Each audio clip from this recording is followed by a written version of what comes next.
Vamos trazer esse vídeo. O Supremo Tribunal Federal, Flávio Dino, rebateu nesta sexta-feira a nota da Embaixada dos Estados Unidos com ameaças a ministros do Suprema Corte. Segundo o ministro, a soberania nacional é requisito na diplomacia e não é função de embaixada monitorar a atuação de magistrado. Dino publicou o texto em suas redes sociais. Lembro que, à luz do direito internacional, não se inclui nas atribuições da embaixada de nenhum país estrangeiro avisar ou monitorar o que um magistrado do Supremo Tribunal Federal ou de qualquer outro tribunal brasileiro deve fazer, afirmou.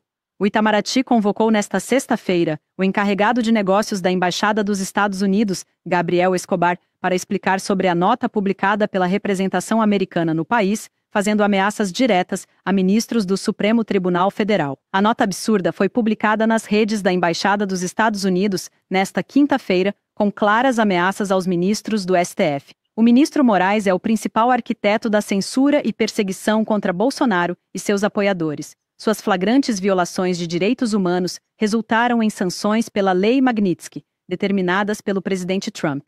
Os aliados de Moraes no judiciário e em outras esferas estão avisados para não apoiar nem facilitar a conduta de Moraes. Estamos monitorando a situação de perto, diz a nota. Tá aí o teor dessa nota, hein? Que coisa de louco, né? E tu vê que o encarregado esse do estadunidense é o Gabriel Escobar, né? Ou seja, o cara é latino-americano também, né? É outro, né? Que tá jogando contra a pátria dele, né? É a pátria grande, pátria latino-americana, né? Ele, o Marco Rubio também, que é um filho de cubanos, né? Esta gente não presta, né? A publicação gerou reações contra a embaixada norte-americana, que até hoje não tem um embaixador no Brasil. Tem que se explicar, cobrou o deputado federal Ivan Valente. O chefe da Embaixada dos Estados Unidos vai ter que explicar as ameaças feitas ao judiciário e ao povo brasileiros sobre o apoio às decisões de Alexandre de Moraes e do Supremo Tribunal Federal nas ações contra o criminoso Bolsonaro. O Itamaraty chamou o senhor Gabriel Escobar para dar explicações sobre mais esta agressão, declarou em suas redes o parlamentar do PSOL. Outro deputado do PSOL que reagiu à publicação da embaixada norte-americana foi Tarcísio Mota, que classificou como inaceitável as ameaças. Confira o vídeo que o parlamentar gravou para explicar estas ameaças aos ministros da Suprema Corte. Fala, galera. De fato, a situação que nós estamos vivendo é muito, muito grave. Olha esse comunicado que a embaixada americana soltou hoje. Estejam avisados vocês que apoiarem o Alexandre de Moraes. Estamos monitorando de perto a situação. Como é possível isso, gente? Olha, esse é o debate sobre soberania, essa palavra que muitas vezes a gente usa pouco, tal, né? A gente quase não usa. Mas é preciso dizer, na nossa casa, no nosso país, mandamos nós, decidimos nós. Não existe essa história dessa chantagem exterior, usando o poderio econômico do capitalismo lá dos Estados Unidos para tentar ameaçar as autoridades brasileiras. Olha, nós podemos discutir o que quiser sobre o alcance, a forma das medidas do Alexandre de Moraes, do STF, isso a gente faz há muito tempo. Agora, não me venham de um país estrangeiro, de uma potência estrangeira, agir desta forma. Nós aqui no Brasil, e nós da esquerda, nós do PSOL, eu como deputado federal, nós vamos manter a cabeça erguida e falar, não venham com ameaças e com chantagens. Ainda mais vindos de um país que sequer foi capaz de responsabilizar aqueles que tentaram contra a democracia lá, no golpe lá do 6 de janeiro deles. 6 de janeiro, do dia 6 deles lá, em que eles sequer conseguiram responsabilizar as pessoas. Que moral tem para falar isso da gente aqui, em utilizar o argumento da questão dos direitos humanos, quando todo o direito de defesa, amplo direito de defesa para os bolsonaristas está dado, está colocado. Que, pelo amor de Deus. E aí, claro, começam a misturar a coisa dos interesses dos cidadãos e das empresas americanas. O que eles querem é nos colocar de joelhos. E isso os brasileiros não podem fazer. Não farão. Eu aprendi na minha vida que contra chantagistas e ameaças, aqueles que ameaçam, tentam extorsão, a gente não pode dar espaço. Porque se der espaço uma vez, vai dar espaço sempre. E nós vamos defender a nossa soberania, nosso poder, a nossa capacidade de decidir, a nossa altivez diante do mundo. Temos que ser solidários, garantir a perspectiva da paz no mundo, estar juntos nesse processo, ter relações amistosas com todos os países. Mas isso que os Estados Unidos estão fazendo se chama imperialismo. É o tipo de coisa prática de alguém que quer dominar econômica e politicamente uma outra nação. E nós somos uma nação cheia de problemas, com muito problema. Uma democracia inacabada, que precisa ser aprofundada, mas que não serão resolvidos por chantagem e ameaças desse país lá dos Estados Unidos e do Trump, dessa extrema-direita internacional, que é isso que está colocado. Eduardo Bolsonaro foi para lá para instigar que isso esteja acontecendo. São lesa-pátria, são traidores. E por isso precisam, inclusive, ser responsabilizados também. Mas, sobretudo, a afirmação de que o Brasil tem a capacidade de exercer os poderes e de se organizar internamente sem precisar desse tipo de ameaça, de chantagem, de extorsão dos Estados Unidos, do Trump e da extrema-direita. Só a luta muda a vida, seguimos em luta. Como resposta à publicação. Aí, Eduardo, tu acha que é proposital essa mistura que eles fazem das tarifas com o Xandão, como se fosse tudo a mesma coisa, né? Que são coisas completamente diferentes, né? Tu acha que até a carta do Trump misturou tudo, né? Foi meio proposital para atrair esses quinta colunas, né? Também, mas é porque tem isso, o Trump já ia taxar mesmo, né? De qualquer forma, o Trump taxou vários países aí ao mesmo tempo, né? Então já seria, no embojo, ele colocou ali como se fosse uma pressão contra o Xandão, né? Não, mas eu fico imaginando, você já imaginou se... imagina se convocam, né, o embaixador americano para dar uma explicação lá no Congresso. Imagina a bajulação que esses bolsonaristas vão fazer desse embaixador. Iam chamar de Vossa Excelência, de magnífico, iam chamar de tudo, né? Se eles já bajularam aquela... Um cara um cara que nem é embaixador, né? O cara é assim um quinto assessor da embaixada, né? Sim, sim. Não, essa turma. E vamos lembrar que a embaixada a embaixada dos Estados Unidos foi fundamental ali no golpe de 64, né? Tem até documentários sobre isso. Não sei quem é que o dia que durou 21 anos, né? O documentário sobre o golpe militar que mostra ali o envolvimento da embaixada americana. Excelente documentário com base nos arquivos abertos lá nos Estados Unidos, né? São arquivos que ficam 50 anos em sigilo, né? E eles foram abertos em 2020, não foi 2021, foi 2011, se não me engano, que abriu esses arquivos aí. Esse documentário ele deve ser de meados de 2015, acho que é esse documentário, né? O dia que durou 21 anos, excelente documentário. E não sei se é o Eduardo Galeano que tem essa frase, né? Que o único país que nunca teve golpe é os Estados Unidos, porque lá não tem a embaixada estadunidense, né? Porque onde tem embaixada dos Estados Unidos tem golpe, né? Vamos ver o prosseguimento esses vídeos todos que eu estou trazendo aqui, eu não assisti também, tá, Eduardo? Eu peguei só nós estamos reagindo literalmente aqui, todos esses vídeos. Publicação ameaçadora, os brasileiros inundaram a caixa de comentário com publicações em apoio ao ministro Alexandre de Moraes, pela soberania do Brasil, contra a anistia e muitos memes contra o governo de Donald Trump, como o famoso pôster do Vampeta e a macumbinha da Alcione. Essa não é a primeira vez que Gabriel Escobar é convocado no Itamaraty para dar explicações, mas sim a terceira vez que isso ocorre desde que o Donald Trump assumiu a presidência dos Estados Unidos. Os ataques à soberania nacional e as ameaças aos ministros do Supremo Tribunal Federal têm sido fortemente rebatidos por parlamentares da base governista no Congresso Nacional.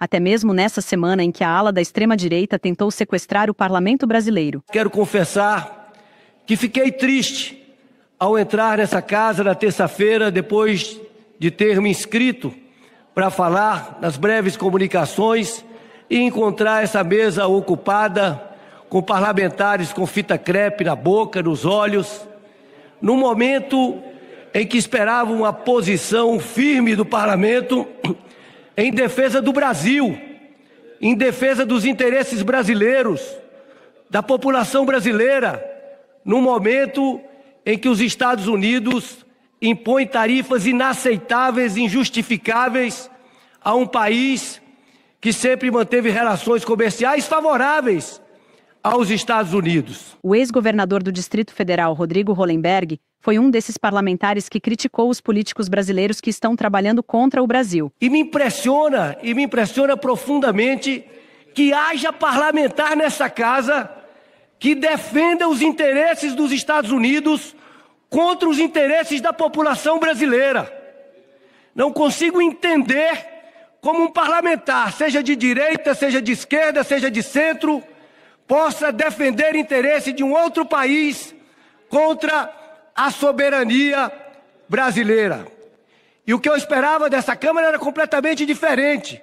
Era uma Câmara unida, buscando enfrentar, porque inclusive setores econômicos que serão fortemente afetados por essas tarifas são setores que apoiam politicamente a direita no Brasil. A deputada do PT, Érica Cocai, também fez um discurso firme contra as ameaças do governo norte-americano contra o Brasil. Porque o governo Lula tem uma noção exata do poder deste país, uma noção exata da força do povo brasileiro, que não pode ser menosprezada, e tem uma noção exata que a nossa bandeira, a bandeira do Brasil, não pode ser estendida para ser pisoteada pelos interesses estadunidenses. Por isso nós estamos para dizer que aqueles que falam que há chantagem nesse país, há chantagem dos Estados Unidos com relação ao Brasil, tentando ferir a nossa própria soberania. A soberania pressupõe que nós tenhamos amor por este Brasil. A deputada também criticou a atuação de Eduardo Bolsonaro e cobrou punição. Olha o traidor aí, olha o traidor. Saudades do tempo em que a gente criticava o Marcos Hollenberg, aquele que estava discursando ali, era governador do Distrito Federal. Hoje a gente tem o Ibanez, governador do Distrito Federal. Que loucura. Maria Cristina, boa noite, dizendo aqui, ó, correndo nas redes que é dia 13, é rua dia 13, ó. De crime de lesa à pátria ao deputado com licença vencida. Pausa aí, por favor. Como é que é? Pausa aí, vamos deixar o bandeirinha meio nublado. Ó. Pausei no momento certíssimo aqui. Ó. Foi sem querer, querendo. O Maninho está dizendo, Olavo quieto, é muito bom. Pô, pessoal, não vamos falar da morte, né? Que pelo menos ele parou de fumar, né? Então não vamos zoar a morte dele, não. A questão... Eu até esqueci o que eu ia falar. Não. O Portinho, assim, a nossa sorte é que esse pessoal é burro, o Portinho. A gente tem essa sorte também. A gente tem que. A família Bolsonaro é muito burra. Se esse cara que está aí na tela, se ele vem como candidato a presidente, ele ia ter muito voto, Portinho. Não se engane. Porque o bolsonarismo ainda é muito forte no país, sendo filho do Bolsonaro. Imagina, o Bolsonaro preso, o filho dele candidato.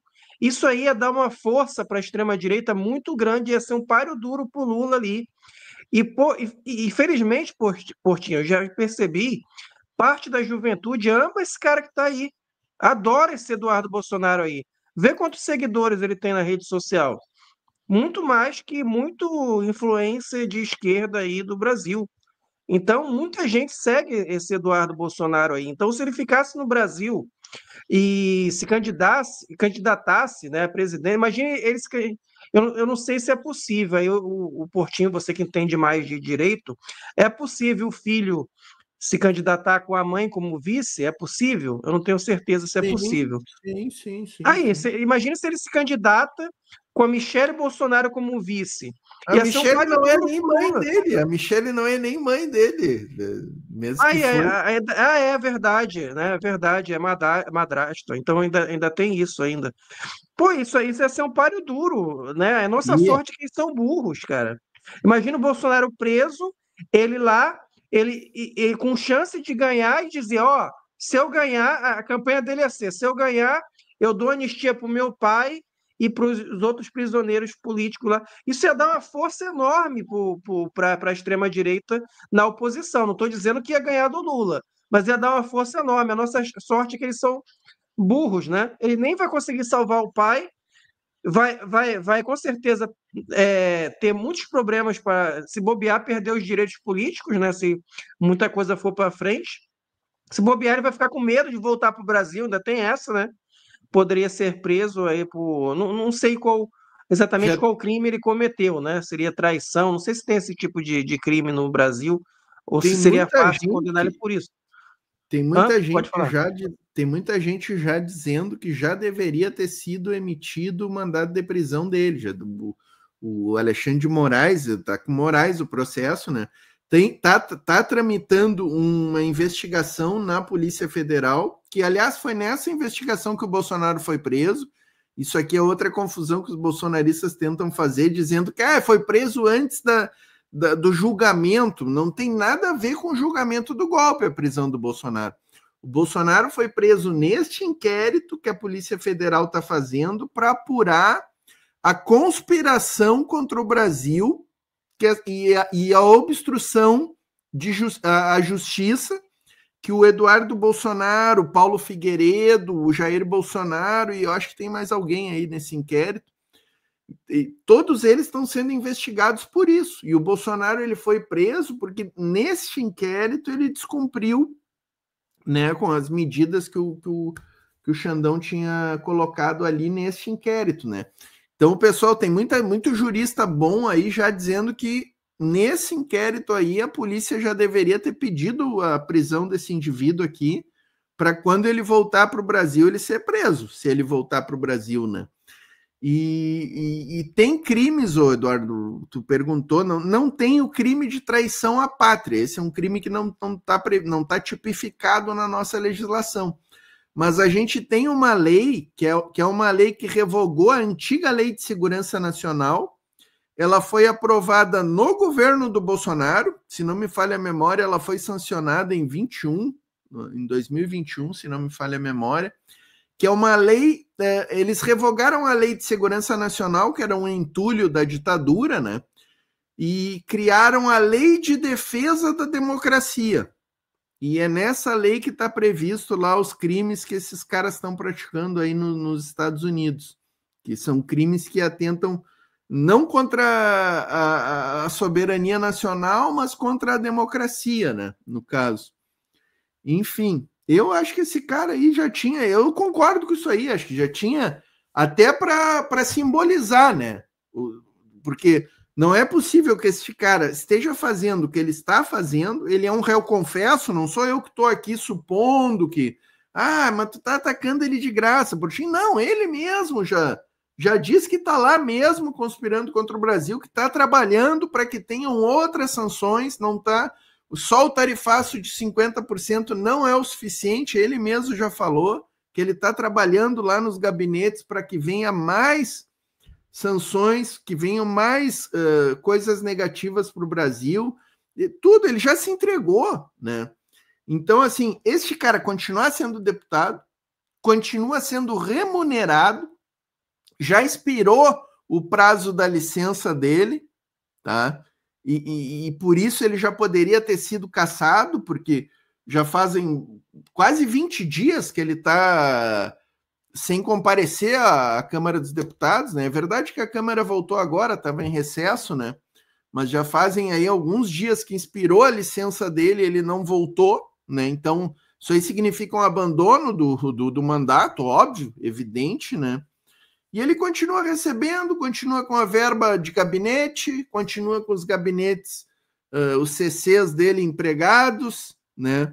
Então, isso aqui é um absurdo, cara, o que está acontecendo. Ele tinha que acontecer alguma coisa contra esse indivíduo. Mas eu concordo contigo, Eduardo. Eu acho que ele seria um candidato realmente bem mais difícil para o Lula do que o que está vindo pela frente, o que está se encaminhando, né?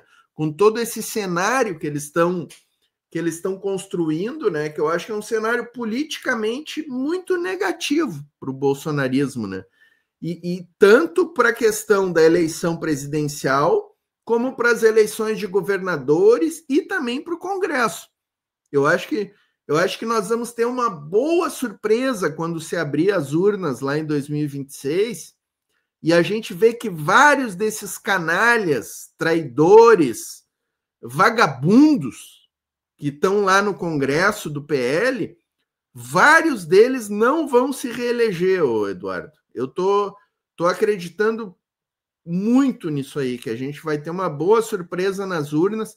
Eles têm hoje 90 e poucos deputados, né, do PL, e eu acho que assim, ó, se eles fizerem 40, 50, já vai ser um belo avanço para o Brasil, sabe? Eles terem uma bancada bem mais reduzida do que eles estão atualmente. Lembrando que o Lula, eu lembro que quando o Lula estava com uma popularidade bastante alta, ele chegou a fazer isso. Eu lembro que o pessoal até ficou revoltado porque ele pedia para o povo não votar em determinadas pessoas. Aí não se reelegeu aquele que tinha um cara que parecia um sapo barbudo, lembra? Que eu esqueci o nome dele, que era do PFL, que atacava o Lula direto. Tem outro que foi governador era senador, depois virou governador do Amazonas.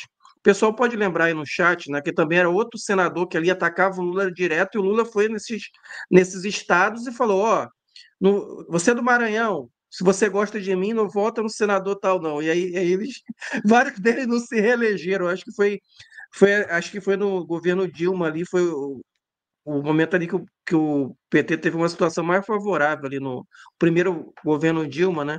Mais favorável ali no Senado, porque esses que faziam oposição ferrenha não se reelegeram.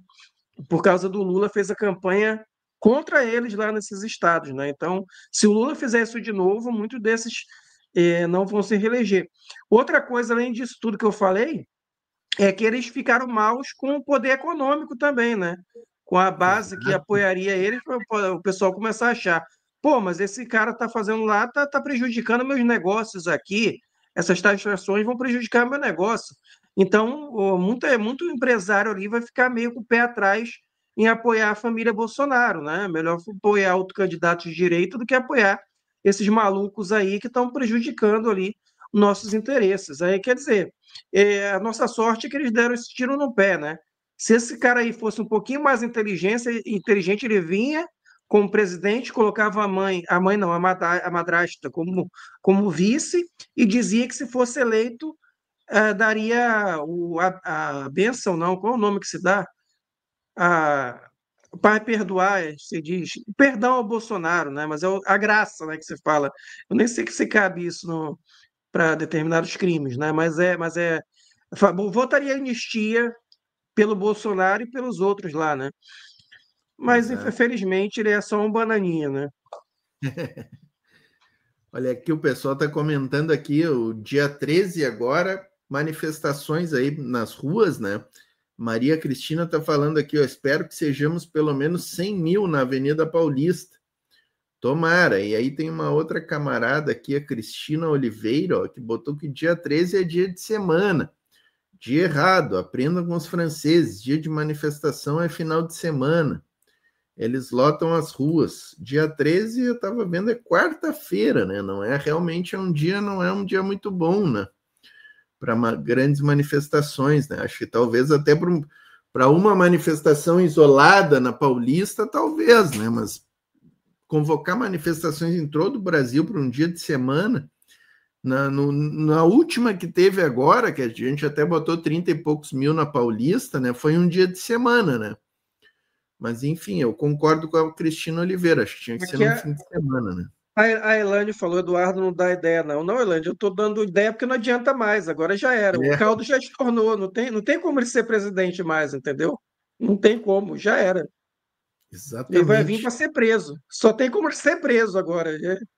Já Exatamente. deu. Exatamente. Tomara que seja presa essa figura. Vamos ver o finalzinho desse vídeo aqui, o que fala do Bananinha.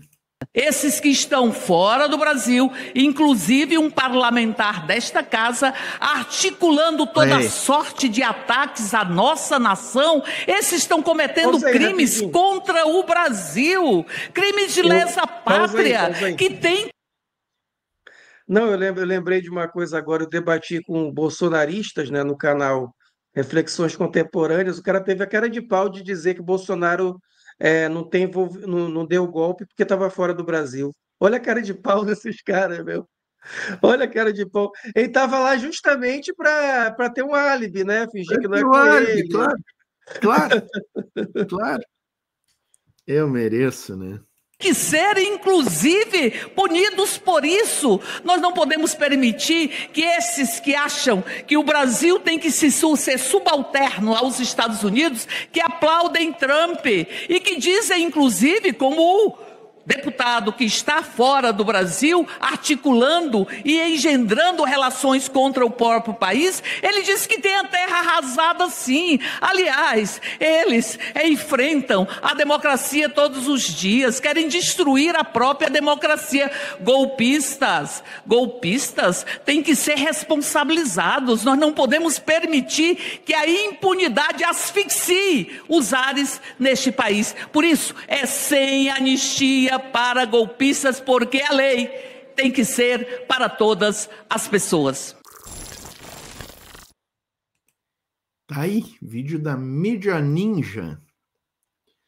Eu estava procurando aqui quais são os artigos da lei que a Polícia Federal está investigando aí, o Eduardo Bolsonaro, Enquanto né? você procura, ô Portinho, eu queria falar de uma pessoa aqui que talvez não tenha grande repercussão, porque ele apesar dele já ter sido chamado assim para podcasts grandes, assim, ele não é tão conhecido, né, quanto é o Jones Manuel, mas ele teve a mesma censura, né, contra ele. Eu vou compartilhar aqui. Ah, não está dando para. Tu tem que fechar os outros para eu poder compartilhar. Tu tem que fechar o do Dino que a gente já teve, né? É que Agora já posso para eu. tem um Agora teu já posso. aberto aqui embaixo, ó, não sei É, se... arquivo de imagem. Não, peraí, deixa eu ver. Pô, eu tô esquecendo como faz. O que que tá acontecendo comigo? Peraí. Ué, Tem um que não tu tô conseguindo deixou compartilhar aberto. a tela mais. Tem um que tu deixou aberto aqui, ó. Não sei se não é isso, ó. Qual? Talvez tire esse aí da... O vídeo Ah, que tu tá. botou antes Vou do parar. Isso, Hugo. deve ser isso. Aí, isso. Agora eu vou só para eu. É essa aí mesmo. Aqui no meu canal de documentários, né? Que é o Lucas Rubio. Não sei se o Portinho conhece, ele é um especialista em Coreia do Norte, tá? Então Claro, ele já excelente, viajou excelente. para lá, tem várias imagens lá. E o que que aconteceu com ele? A mesma coisa com o Jones Manuel ali, né? Não é muita coincidência, né, que tenha acontecido lá. A conta dele, ó, só a conta pode ser associada, a conta dele no Instagram foi desabilitada também. Então, como o Jones Manuel é muito conhecido, a conta dele voltou rapidinho. Agora eu não sei se o Lucas Rubio vai conseguir a mesma coisa. De qualquer forma, fica aí. Sigam o Lucas Rubio nas redes sociais, ele tem Twitter também, né? E a gente fica lá esperando que ele volte, né? Inclusive, ele já deu uma entrevista para o meu canal, vou até divulgar aqui, né? Ele falou uma live sobre a bomba H que a Coreia do Norte construiu, né? Teve aquela polêmica toda, né? Inclusive que o Trump parou de falar mal da Coreia do Norte depois que a Coreia do Norte é, fez a bomba H, né? Mas deve ser sido só coincidência, né? Pô, deixa eu pegar aqui. O Trump, inclusive, foi encontrar lá o Kim, né? E tava bem pianinho com o Kim, né? Foi um encontro bem... Tava bem tranquilinho com Não, o tem Kim, uma, né? tem uma foto ali que ele está visivelmente constrangido, né? Que ele está olhando para a câmera assim com uma cara assim de Ele ele nem pensou em fazer o que ele fez com o Zelensky com o Kim, né? sim, sim. Olha, aqui eu estava pesquisando aqui, Eduardo, eu achei os artigos que o inquérito esse está correndo contra o Bolsonaro e o Eduardo Bolsonaro, no qual foi decretada a prisão. É o artigo 344 do Código Penal, que é coação no curso do processo, o artigo 2º, parágrafo 1º da Lei 12.850, de 2013, que é a obstrução de investigação da infração penal que envolva organização criminosa, e o 359L do Código Penal, que é a abolição violenta do Estado Democrático de Direito. Isso aqui, cara, isso aqui você vai pensar, né? É um absurdo que o Brasil não tenha tipificado o crime de traição da pátria, né, cara? É um crime tão elementar, né, cara? E que é tão evidente que o Eduardo Bolsonaro está cometendo este crime. Crime de traição à pátria, cara. Tem que ser tipificado esse crime. Eu tenho certeza que a legislação chinesa, a legislação russa, a legislação de qualquer país que preze realmente pela sua soberania tem esse crime previsto ali, deve ser um dos primeiros crimes do Código Penal, traição à pátria. Pena, reclusão de X a X anos, né? Simples, elementar, né?